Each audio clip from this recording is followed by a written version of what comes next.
мы потихоньку пришли к периоду октябрьских событий, Октябрьской революции, переворота, как хотим, так и называем, потому что уже переосмысление. Целый ряд словарей, которые были изданы в 20-30-е годы. Но об этом вы будете говорить, поэтому я не буду. Арби об этом очень хорошо осведомлен, потому что все, кто занимался лексикологией, лексикографией, особенно очень много словарей издано, начиная с 28-го года. Мациев первый, потом целый вал пошел. Значит, далее... Другой сферой, где очень хорошо, допустим, проявилось изучение, исследование чеченского языка, это диалектология. То есть изучение диалектов, бесписьменных диалектов чеченского языка, которые проливают свет на историческое прошлое этого языка. Потому что в чеченском языке с точки зрения фонетики реконструкцию можно проводить поэтапно, как в арифметике, чуть ли не арифметическими действиями. Есть закономерность, возможно это или невозможно. Поэтому первым из них, из таких... первая работа, она появилась в 1941 году, это Дашлук Кодохович Мальсагов. Чечено-ингушская диалектология и пути создания единого чечено-ингушского языка. Тогда ставился вопрос к 40-м годам о создании единого языка, единой орфографии для чеченского и ингушского языков. Вопрос стоял. Его до сих пор не ахтил в Ингушетии воспринимают именно из-за этого, мне кажется, фактора, потому что у него такая задача, то есть он понимал, что перспектива-то в единстве, не только в единстве чеченцев, ингушей, а в единстве и всего Кавказа, и народов всей страны, в принципе.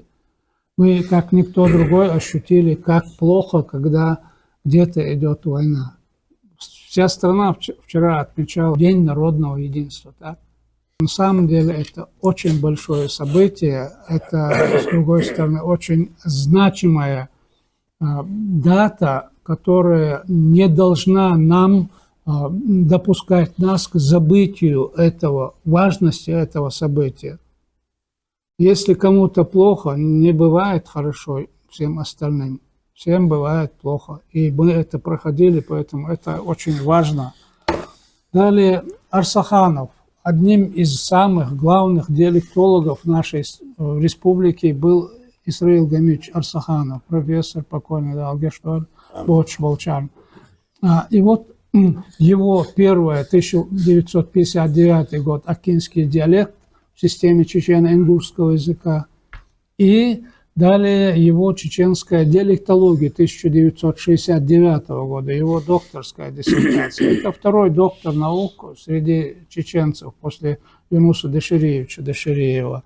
Его и целый вал, слава богу, этих работ, которые были посвящены диалектам чеченского языка. Это Алироев, кистинский диалект, это Мациев, чеберлойский диалект, это Тимаев, шатойский диалект. Ну и далее, допустим, Джамирзаев, Салман, Нажиютовский говор, да, Саламова, Мелхинская речь, у нее так работа называлась. Так, потом, ну и чуть-чуть там Орстхойскому я тоже приложился, это была первая диссертация кандидатская, которую отвергли. Сказали, что диалектология уже не в моде, и она, мол, в АКе не почитается. Между прочим, очень важный элемент, не потому что я этим занимался. Мне эту тему посоветовал Алироев в свое время. Он же был малгобекский, пседахский чеченец, и он и чеченскую, и ингушскую речь он имел возможность, он 1934 года рождения был, так? И вот как раз, если мы с востока на запад или с запада на восток рассматриваем какие-то закономерности в чеченском, ингушском языках, то на стыке чеченского и ингушского у нас какой-то барьер, провал образуется. А когда мы учитываем данные орстхойского диалекта или говора, и в целом галанчорского диалекта, то эти изменения, они происходит постепенно, последовательно, мягко. И вот это звено, оно очень много значит в системе чеченского и ингушского языков. Основные словари мы знаем после депортационный период с 1957 года. Это их немного было, их мало было, так, до 90-го года.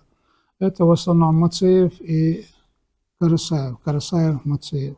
Ну и еще Алироев и Джамалханов, чуть-чуть так. Фонетика. Кто основные работы по фонетике? Основные работы это Дешириев в первую очередь, его фонетика. Потом это Тимаев.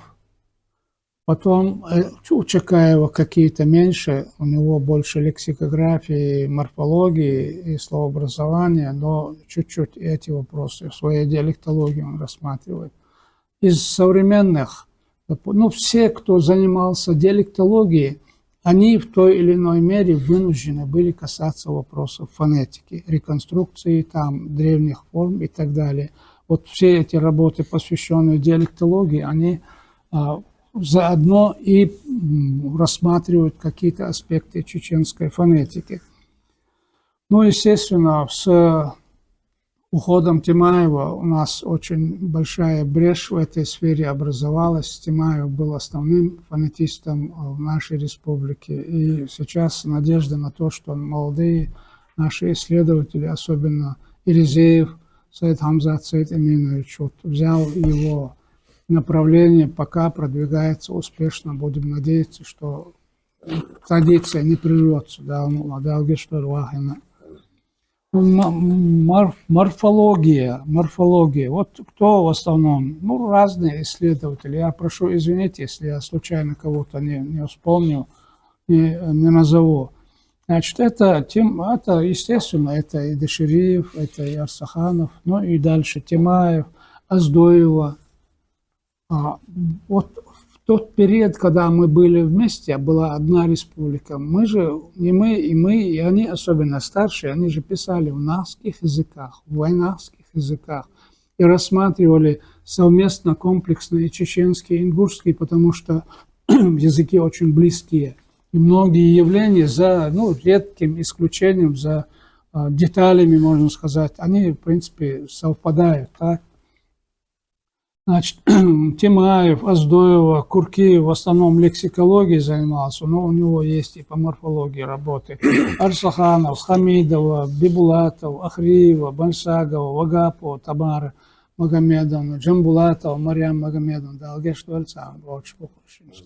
Мариам Магомедовна причастием занималась, аспирантка Деширеева в прошлом.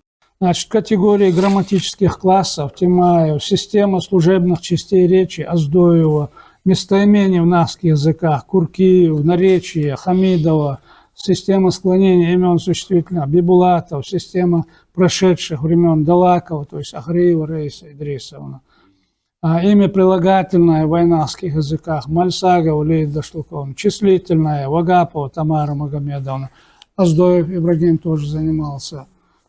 Ибрагим Абдураскевич, Далгеш-Дуальцан.